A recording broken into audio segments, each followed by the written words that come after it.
चित्तौड़गढ़ विधानसभा से भाजपा प्रत्याशी के रूप में नरपत सिंह राजवी को उतारा गया है।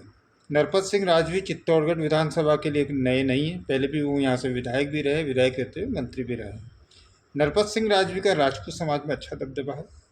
इसी बीच विधायक चंद्रभान सिंह लगातार 10 साल से जीत रहे थे, उनका टिकट काट दिया गया। टिकट काटने के साथ ही उनके समर्थकों कार्यकर्ताओं में काफ़ी रोष हो गया। करीब 200 से ज़्यादा लोगों ने पदाधिकारियों ने अपने इस्तीफे दे दिए। इन सब के बीच एक बात साफ है कि आने वाला चुनाव चित्तौड़गढ़ विधानसभा सहित जिले की 5 विधानसभाओं के लिए बड़ा रोचक होगा, क्योंकि विधानसभा में टिकट कटने के बाद जहां कार्यकर्ताओं ने रोष दिखाया, वहीं विधायक चंद्रभान सिंह आक्या ने भी अपना गुस्सा जताते हुए कह दिया कि सीपी जोशी से मेरी कॉलेज के ज़माने की अदावत थी। मैं एबीवीपी में था, वे एनएसयूआई में थे। उस समय से हमारी दुश्मनी चल रही है और इस बात की मैं आला कमान को भी बता चुका हूं। इसके बाद भी मेरा टिकट काट दिया गया। उन्होंने इस बात की चेतावनी भी दे दी कि आने वाले चुनाव में हो सकता है उदयपुर संभाग में ही भाजपा को इसका परिणाम भुगतना पड़े, चित्तौड़गढ़ जिले की 5 सीटों को भी इसका परिणाम भुगतना पड़े, और यह इसके लिए सिर्फ वो सीपी जोशी को जिम्मेदार ठहराते हैं। वो साफ कहते हैं मोदी से बैर नहीं चित्तौड़गढ़ जिले की अन्य या राजस्थान के किसी अन्य विधानसभा क्षेत्र से चंद्रभान को टिकट दिए जाने के सवाल पर चंद्रभान ने कहा कि जिसे जहां हक है उसे वहां का हक मिलना चाहिए। मैं नहीं चाहता मैं किसी और सीट पर जाऊं।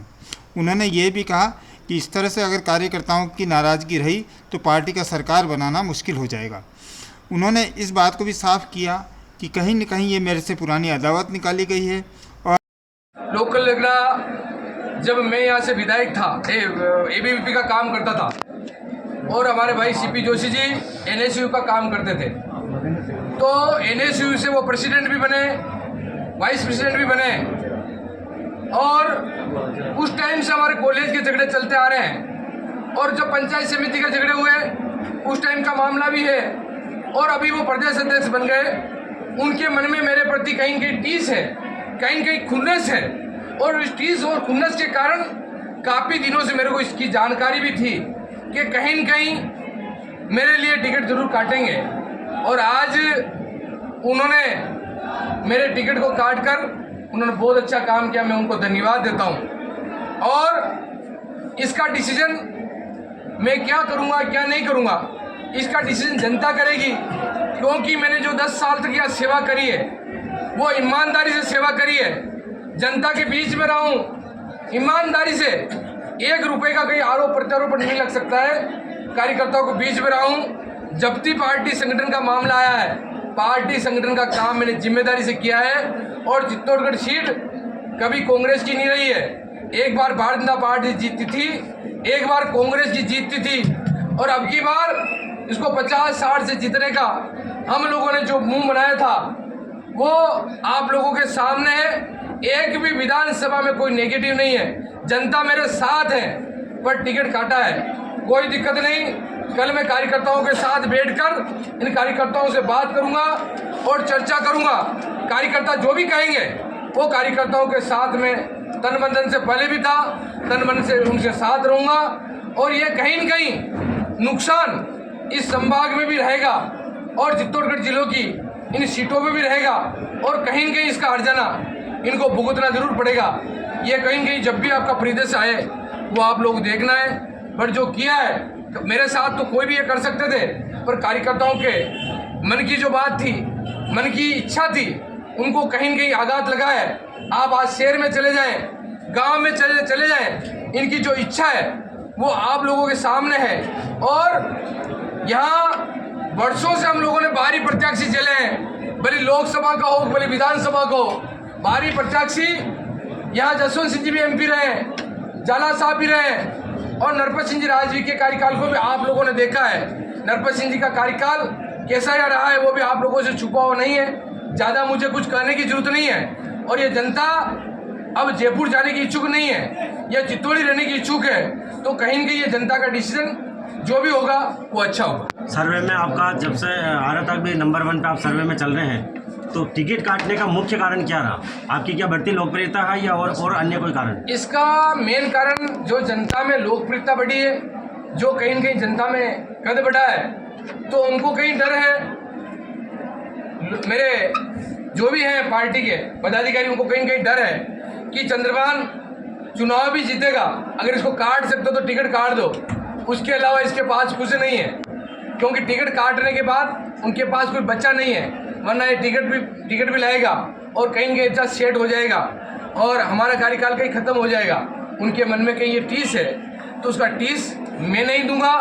इस विधानसभा के 5 सीटों में भी देंगे और आने वाले लोकसभा में भी हम लोग देंगे, क्योंकि मोदी जी से हमारा बैर नहीं है। मोदी जी जो भी करेंगे उसके साथ रहे थे, पर अब जनता जो कहेगी उसके साथ हम रहेंगे। ये तो पूरा एक राजनीतिक षड्यंत्र था कि राजीव साहब का वहाँ से टिकट काटना, कुछ पहली लिस्ट में चित्तौड़ को होल्ड करना और सेकंड लिस्ट में चित्तौड़ की जगह चेंज करना। ये राजीव साहब को बीकानेर भी दे सकते, मसूदा दे सकते थे या कहीं दूसरी जगह भी दे सकते थे, पर इनको केवल कुल मिला के ऐसा कोई आदमी लोकल तो था नहीं। लोकल इन्होंने खूब बदमाशी करी, खूब कुचनियाँ करी, काफ़ी इन्होंने करने की, मेरे को आक्रोशित करने की खूब कोशिश करी, पर मैंने खूब सब्र रखा। इस 6 महीने में भी इनके प्रदेश अध्यक्ष बनने के बाद इन्होंने इतनी मेरे साथ करा था, मेरे कार्यकर्ताओं के साथ करा था, पर मैंने खूब तसल्ली रखी थी और इसका सब्र का फल मीठा होता है। मैंने सब्र रखी है, इसलिए कार्यकर्ता मेरे साथ है और जो भी कार्यकर्ता डिसीजन करेंगे मैं कार्यकर्ता के साथ रहूँगा। आपने कहा सीपी जोशी से द्वेष है, तो क्या पार्टी हाईकमान को इस बारे में आपने पहले बताया था? एक पार्टी के जितने भी कोर कमेटी के सदस्य हैं, माननीय जितने भी पदाधिकारी हैं, उन सब लोगों को मैंने कहा है और उनको जानकारी भी है कि इन लोगों की आपस की जो गुटबाजी है वो कहीं न कहीं हम लोगों को दिक्कत करेगी। ये सबको जानकारी थी और मैं तो 3 महीने मैं भी कहीं जयपुर नहीं गया, कहीं दिल्ली नहीं गया और अभी भी कहीं जयपुर दिल्ली जाने का फिराक में नहीं हूँ। जनता के बीच में था, जनता के बीच में हूँ और जनता के बीच में रहूँगा। माना जाए निर्दलीय चुनाव लड़ेंगे। दूसरी सूची में वसुंधरा राजे के सारे चहेतों को टिकट मिला है। आप भी कभी वसुंधरा राजे के समर्थक रहे हैं? वसुंधरा राजे के खेल मैं शुरू से समर्थन नहीं किया क्या? मैं 10 साल से भारतीय जनता पार्टी में किसी पर्टिकुलर आदमी का नहीं रहा हूँ और पार्टी के जितने भी सम्मानित पदाधिकारी थे उनका सम्मान मैंने किया है और करता था, इसमें कहीं दोहराई नहीं। सर, एक बड़ी बात है कि चंद्रभान सिंह आज्ञा की जगह नरपत सिंह राजवी, पहले नरपत सिंह राजवी को रिप्लेस करने के लिए चंद्रभान को चुना गया, अब उनको रिप्लेस करने के लिए आपको क्या मानते हैं इस चीज़ को? क्या ये रिप्लेस तो कोई किसी के रिप्लेस करने से काम नहीं चलता है, जनता रिप्लेस करती है और जनता 25 तारीख को और 3 दिसंबर को रिप्लेस करेगी। ये माना जाएगा आप निर्दलीय चुनाव में उतर रहे हैं? मैं कोई निर्दलीय चुनाव लड़ने की मेरी तनिक भी इच्छा नहीं है और नहीं मैं लड़ने का इच्छुक हूँ, पर पार्टी के जितने भी मेरे कार्यकर्ता हैं, मेरे चाहने वाले हैं, वो जो कहेंगे उनको डिसीजन की 100% में पालना करूँगा। पार्टी अगर और कहीं से आपको लड़ने के लिए टिकट देती है तो क्या उसके लिए आप तैयार हैं?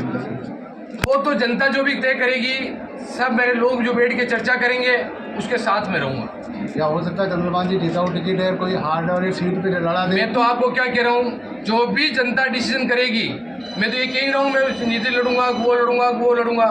जो मेरी जनता और मेरे जो लोग हैं, मेरे चाहने वाले, वो जो कहेंगे उसके साथ। जैसे बेगू से भी सीट की घोषणा नहीं हुई, ऐसे में अगर पार्टी आपको बेगू भेजे तो? मैं क्या कह रहा हूँ, मैं तो ये कह रहा हूँ कि वहाँ जिसका हक बनता है, बेगू से जिसका भी हक बनता है, उसका हक का टिकट हक वाले को देना चाहिए। वहाँ जो जाती है उसको टिकट देना चाहिए और उसके साथ पार्टी को जो भी डिसीजन वहाँ करे वो अच्छा डिसीजन करना चाहिए।